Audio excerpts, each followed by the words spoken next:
سلام به همه دوستان.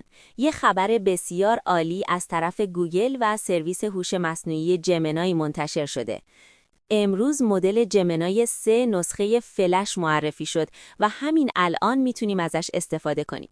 خبر مهمتر اینه که استفاده از API این مدل مثل جمنای 2.5 فلش رایگانه و فعلا میتونید روزی 20 تا درخواست ارسال کنید. طبق تستایی که تو چند ساعت گذشته گرفتم، عملکرد این مدل به مراتب بهتر از جمنای 2.5 فلش و حتی بهتر از جمنای 2.5 پرو هست و کیفیت ترجمهش واقعاً بالاست.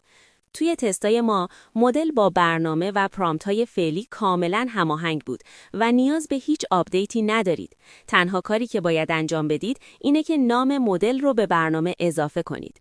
اضافه کردن مدل به 2 برنامه ویرایشگر و مترجم خودکار خیلی ساده است. توی ویرایشگر مانگا وارد تنظیمات بشید، در بخش مدل‌های هوش مصنوعی دکمه مثبت رو بزنید، نام مدلی که در توضیحات ویدیو هست رو وارد کنید و تنظیمات رو ذخیره کنید. در مترجم خودکار هم همینطوره. توی قسمت مدل روی دکمه مثبت بزنید و نام مدل جدید رو وارد کنید.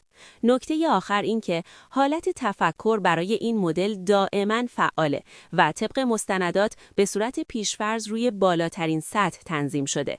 بنابراین نیازی نیست شما کاری انجام بدید و خود مدل مدیریتش میکنه.